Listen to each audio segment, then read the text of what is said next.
reports of an officer-involved shooting on I-10 and Vance Jackson in that area by the Walmart there. Now, you see there that the police put some tape up. That's the designated media area. We don't have a lot of information at this point. All we know is that a shooting took place along the 1800 block of Vance Jackson, the I-10 area near a Walmart. And whenever you hear an officer-involved shooting, what that means is that an officer shot somebody. But we don't have any more details other than that. So as soon as we know information, we'll bring it back to you. Yeah, and you can see there's a Subway there. This is a line of businesses that are on the outer area, the Walmart kind of in the middle of it, but it gives you a good idea of where we're talking about, that Walmart at Vance Jackson and I-10. We'll continue to monitor it. Two other news on the Nightbeat. It is worse than we thought. Turns out there were more violent incidents during this year's Fiesta celebrations than originally reported. They all happened at one location, Market Square. And here's the other thing. This weekend, more people are going to be at that same spot for Cinco de Mayo celebrations. The night team's John Paul Barajas tells us how police are planning to keep everyone safe this weekend. Sunday morning's deadly shooting brought chaos and panic at Market Square. Days later, we found a very different scene, but the people who work here haven't forgotten about this weekend. What were you thinking when you were so close, I asked? The nerves when I heard the gunshots and people running. What I did was leave everything to try and protect my life, he said. Police say 2 suspects died in Sunday's shooting and 4 bystanders were hurt. Everything's fine during the day. 7 o'clock, things start getting a little bit more packed. There's a ton of people here. You notice around 9, people are really getting intoxicated. At 11 o'clock Saturday night, police arrested a man with a semi-automatic rifle at Market Square. That happened about an hour before Sunday's deadly shooting, and there were other problems. A week earlier, on Saturday, April 20th, SAPD says officers heard a gunshot at a music stage under I-35 near Market Square. They arrested a man who was found with a gun. And then on Monday, April 22nd, police arrested someone for throwing an object at an officer and cutting his nose. Officers also arrested another person for punching an officer as they broke up a fight. Police said they issued several people citations for fighting. Market Square, unfortunately, has become notorious during Fiesta. Last year, there was a shooting. This year, there was several incidents and another shooting. Just your thoughts on that? We close early to avoid anything happening to us. Police Chief William McManus has promised additional safety measures next year, but it's unclear what those will be. Police Chief McManus has already mentioned a few of those things. Don't expect to not be checked, your bags and things like that, in this event next year. But they're going to give us a full slate of recommendations. Now, Mayor Ron Nirenberg says this weekend's festivities will wrap up by 6 p.m., which is several hours earlier than Fiesta de los Reyes, and believes that'll play a major role in keeping people safe, including an additional law enforcement presence. But vendors we spoke to have agree with that, and they think they'll have a fun and calm weekend. But top of mind to them is Fiesta of next year. And I like Market Square a lot, so it's very unfortunate what's happening there. I'm not sure what the solution is either, because it's just such an open place. It's a great time, but what we hear constantly is during the day. And then people tend to steer away because they're afraid of things like this happening. John Paul, thank you. Thanks, John Paul. We also spoke to the president of the San Antonio Police Union about the recent issues at Market Square. This is what Danny Diaz had to say about the situation. Something needs to be done. Either start charging, confine it to and fence it off to where they have 3 or 4 openings like they do at Naosa, and leave it at that. And of course, we'll continue to follow up with San Antonio Police about what changes will be made for Fiesta 2025 and on what's happening at Market Square. It's the state of Texas versus Zachary Alexander Vargas. That right there is a 22-year-old who learned his fate today after being charged in 5 different cases. One of them is for the murder of a 15-year-old. The other is for an aggravated kidnapping charge. Now, Zachary Vargas agreed to a plea deal. Today, Judge Christine Del Prado told him his sentence. I find you guilty of the murder of Mikhail Ross, and in such, I set your punishment as per your agreement with the state at 30 years in the Texas Department of Criminal Justice. I'm going to ask you to go ahead and get Mr. Vargas ready so that he may be transported to the Texas Department of Criminal Justice at the earliest convenience of the sheriff. Vargas got 30 years for the aggravated kidnapping case. He's going to serve that and the murder sentence at the same time. As for the other 3 charges that Vargas was facing, they were dismissed because of the plea deal. Vargas is going to have to serve half of the 30 years before he's eligible for parole. New on the Nightbeat, San Antonio police say he was caught on camera stabbing a woman. Tonight, 40-year-old Julio Smith is behind bars. SAPD tells us it happened back on March 3rd in front of a Northwest Side apartment complex. When officers arrived on scene, they found the woman had been stabbed several times. According to arrest paperwork, the victim actually managed to record Smith on her cell phone moments before that attack. Officers later received security footage of the stabbing from the apartment complex. The woman who was stabbed survived her injuries and is still recovering. Lots of questions tonight after a Walmart employee was run over by a car. San Antonio police tell us that 20-year-old Gabriel Arredondo Rosas was driving the car that ran over that 49-year-old woman. It happened in the Walmart parking lot near Loop 410 in Rigsby. Now, although officers say Rosas was intoxicated, they didn't tell us whether that was from alcohol or drugs. Now Rosas is facing intoxication assault and other charges. And by the way, that woman, she continues to recover tonight. Last month, a man trying to sell a gun shot and killed in the process. Fast forward to today, and police have arrested the teen they say is responsible. Now 19-year-old David Rebelo Garcia facing a capital murder charge. Investigators say back in March, Rebelo Garcia and 2 others conspired to steal a gun from a man they'd arranged to buy a gun from on the internet. Rebelo Garcia facing another charge of criminal trespassing in that very same incident. A scam about jury duty has actually been making the rounds lately in Bexar County. There's reportedly been several people who were called by someone saying they missed jury duty and had an outstanding warrant for their arrest. The caller then threatens the person who answers the phone, saying unless they pay thousands of dollars in fines, they're going to be arrested. Jury service officials say if a resident does miss jury duty, a letter will be mailed to them. They won't call. They also say the office will not try to collect money. If you think you've been a victim of the scam, call the Central Jury Services Department at this number, 210-864-6677. New and tragic details tonight involving the case of a mother and her sweet son who were found dead last month. Now we know how the mother died. The Bexar County medical examiner confirms that 32-year-old Savannah Krieger died of a self-inflicted gunshot wound to the head. On March 19th, an Amber Alert was issued for Krieger's 3-year-old son, Caden, and that same day, their bodies were found in a drainage ditch near Tom Slick Park. Caden's death was ruled a homicide. Investigators believe that Savannah shot and killed her own son, but right now, they don't know her motive. Now, we also want to take a moment to remind you that if you or someone you know is struggling with mental health, get help. There is help out there. You can call 988. That's the number to the National Suicide and Crisis Lifeline. You could speak with someone today. Again, that number is 988. It's a historic building, but it needs an update. In this Know My Neighborhood follow-up, the Ella Austin Community Center in line to get a major facelift starting early next year. The East Side plays an important role in the daily lives for so many, and this center located in Dignity Hills. But where will those people turn for services while the center undergoes that $23 million transformation? It's one of the many questions neighbors are wondering, knowing their community center will undergo a makeover soon. They're actually going to be right now looking at space to move some of their programming so that we can minimize the impact to having service disruption with the different programs. The hope is construction will be wrapped up by the summer of 2026.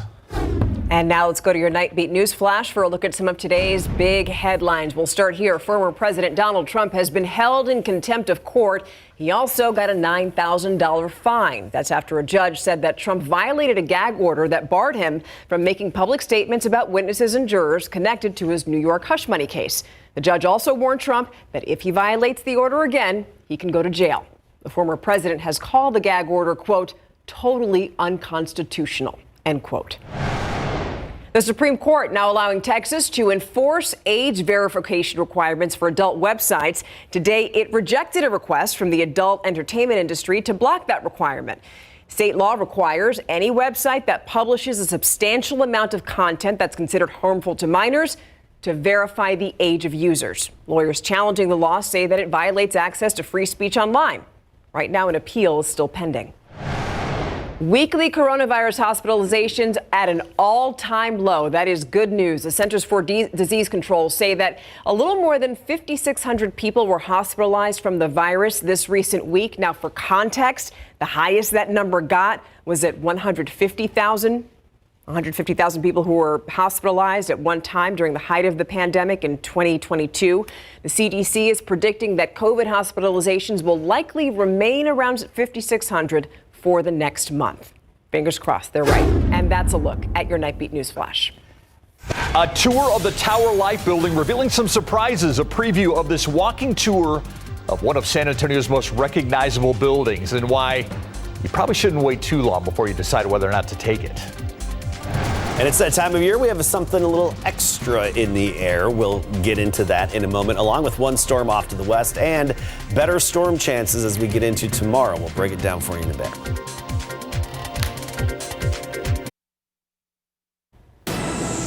Have you heard about this? KSAT changing over to Next Gen TV on Monday, May 6th. Now, if you watch KSAT, if you watch us on cable, streaming, or satellite, you're good. You don't have to do anything. But if you watch us using an antenna, you're going to have to rescan your TV to see KSAT once we make that switch, and we're planning to do that next Monday at 2 p.m. If you have Next Gen TV questions, scan that QR code on your screen. It's going to take you to a section of our website that's dedicated to everything that you need to know about the change. It's an iconic building among San Antonio's skyline, and for a limited time, people can take a Tower Life building tour. We got a sneak peek tonight. The tour offers a look in, around, even below the Tower Life building. The Alamo may not have a basement, but the Tower Life does, complete with an underground tunnel. As part of the tour, the building opened in 1929, has 30 floors. It's about to be renovated, though, so the tours only go through the middle of May. But among the highlights, that tunnel, the space once occupied by Sears, and a trip to the top floor, among other things. I love to see our old buildings in downtown San Antonio repurposed and used, become vital again. I would hate to see them destroyed. The Tower Life's beautiful. The Tower tour costs $40. Central San Antonio, the beneficiary, they get the proceeds, some of the proceeds from the tours. We'll have more on this tour tomorrow night on the Night Beat. We're going to take a more extensive look. If you want more information, you can find tour information on our website or amigosa.com. Oh, look at that architectural beauty. I love all of those little details there. All right, now 80 degrees right now. All right, talk to us about some storm chances, Adam. Storm chances, that's the key. And it's the time of year where anything that develops really could become strong to severe in the days ahead. Most of it's going to be isolated in nature, but we have our best shot at seeing some scattered activity, so slightly better coverage tomorrow afternoon, tomorrow evening, and into tomorrow night. That's at 40%. Then those rain chances still there daily, but gradually dropping off. And by this time next week, I think we're looking at just sunshine and a 0% chance. One thunderstorm out there right now off to the west on Authority radar. You see that just outside of Del Rio. This is a very lit up storm. If you're in Valverde County, even Brackville, even if you're in Uvalde or Hondo, you can look off to the west and you'll see the lightning flashing in the sky from this thunderstorm. It's stretching up to almost 50,000 feet right now. And when you analyze the storm a little bit more, you do the 3D view, it's got some pretty large hail, probably up to about 2 inches in diameter. Could even have some golf ball to egg size hail within there. This is west of the Rio Grande, west of Del Rio, but I want to show you just how close of a call it was. Del Rio, that big hail core was just 11 miles from downtown Del Rio in the heart of Del Rio. This is moving parallel to the Rio Grande. So it looks like it's going to stay out of Texas as it slowly dissipates in the coming hour or two. So again, that's moving to the southeast and likely to stay out of Valverde County, out of Kinney County, and maybe the remnants clipping parts of western Maverick County. Okay, here's the big picture. We had more storms in West Texas today. That's the dry line activating them. We'll get more dry line activated storms again tomorrow afternoon and more severe weather stretching up the plains. We also have this westerly flow aloft, which whenever we get this, we get these little ripples in the upper level flow, and that can help to develop thunderstorms. We have the instability, we have the thermodynamics, we have the ingredients there. We just need enough push and lift to get the storms started. And the West Texas dry line, like we saw earlier today, can be one of those triggers for the storm. So tomorrow, more low gray clouds and drizzle, a little bit of fog in the morning, a few peaks of sunshine and a stray pop-up storm or two into the early afternoon. But we'll be watching West Texas for storms to develop and then possibly even organize. And depending on how much they organize and where exactly they go, we've got a shot at some of these storms hitting us. Now, yes, that would be another good splash of rain, kind of like what we had on Sunday morning, but also we run the risk of strong to severe storms with hail and localized gusty winds posing the primary threats. That's mainly tomorrow evening and into tomorrow night. Also, I mentioned earlier a little bit of extra something in the air, smoke. It's that time of year. Anytime you get near and especially into May, agricultural fires in Mexico, we get a little smoke in the air. It's really not having a big impact on air quality, though. You can't even see it all that significantly. 88 was our high temperature today after we started off at 71. We'll start the day tomorrow in the low 70s, 72 in San Antonio. Then by the afternoon, we're in the mid 80s. So similar to what it's been feeling like the past few days. That's 85 Bandera, 84 Converse, and New Braunfels. I mentioned before, isolated storm chances Thursday through the weekend. Then I really think we're going to get into a pattern where sunshine and 90s are going to become the norm. Check back in tomorrow as we watch that dry line. It's one of those wait and see how it organizes, where it's going to go. We'll keep you updated. But right now, hey, nothing to worry about there on Live Cam. Looking good. Thank you. I learned something a few months ago that Our Lady of the Lake University can also be called OLU. Whatever you call them, they got a great softball team right now. Yeah, and it's a little bit less of a mouthful Yeah. just to say OLU. Yes, so the top-ranked team in the NAIA, and they're playing in a league of their own, entering their conference tournament. How the Saints' mentality helps keep them at a steady pace at the top. Plus, the Ezekiel Elliott era has resumed in Dallas, but he's still set out to prove he's a capable NFL starter after the break.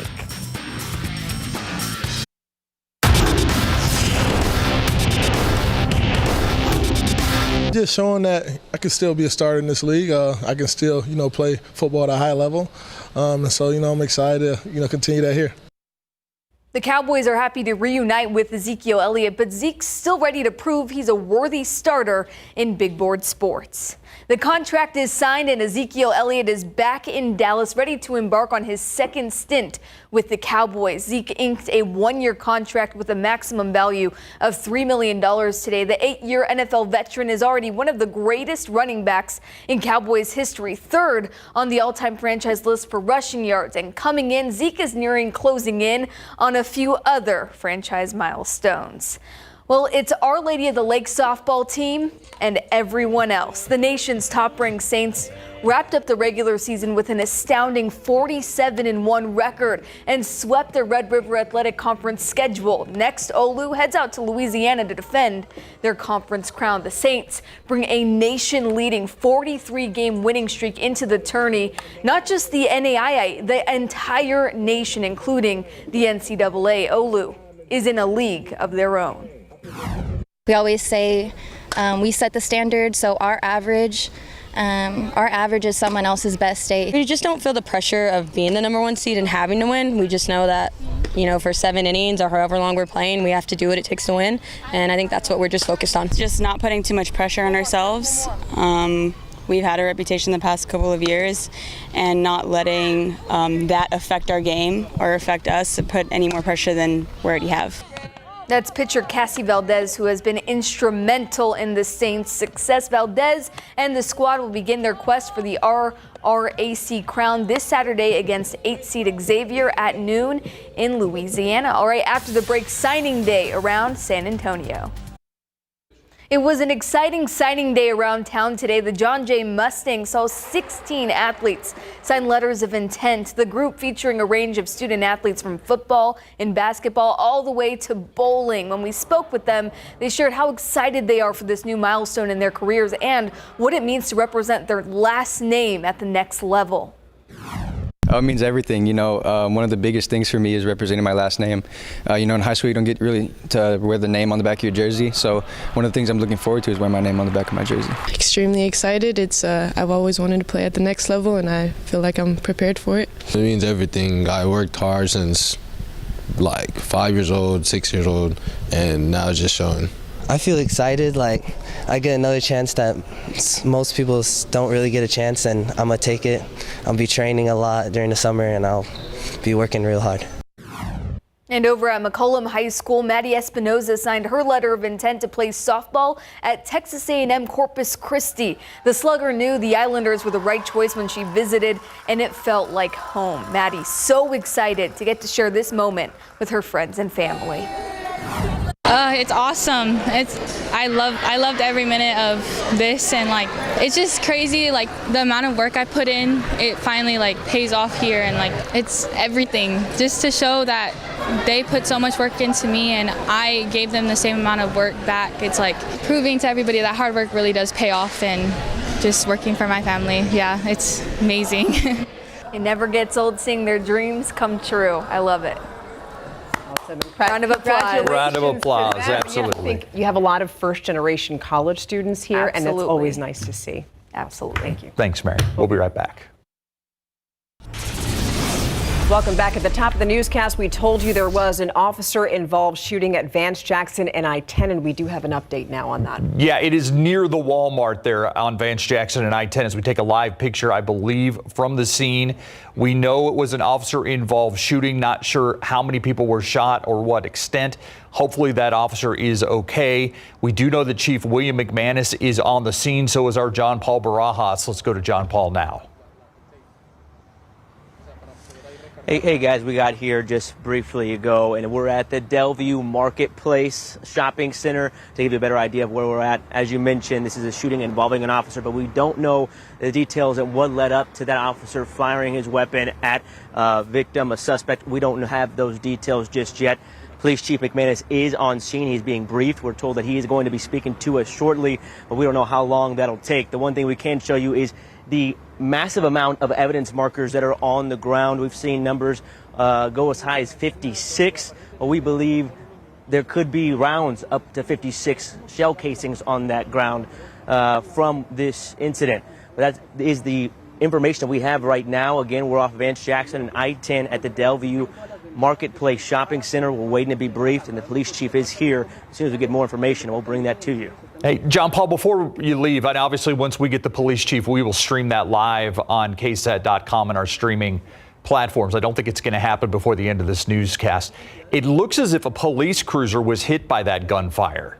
Did you notice that as well? And can you tell in front of what business does it look like all these shell casings are from? So the cruiser was hit. It is difficult to see out here, so we're having to use the photographer's camera to kind of peek into what is actually being seen on the ground, just because it's tough to see behind the lights. But this is right in front of a Cricket, a GameStop, a Domino's. I know, as you mentioned at the top of the show, a Subway, and here again at the Delview Marketplace Shopping Center. All right, John Paul, and do you happen to know exactly if you counted how many businesses have been affected by this? We have not been able to see how many businesses have had damage, if they have damage. As we mentioned, we were with you guys at the start of the show and just got out here less than 5-10 minutes ago. Any indication of emergency vehicles? I mean, obviously we see police vehicles. Are you seeing any ambulances out there? Are you seeing, anything that indicates somebody was injured in all of this? I mean, obviously something's playing out there, and we just have so little information right now. I've counted at least 7 to 8 police units, but I haven't seen a single ambulance.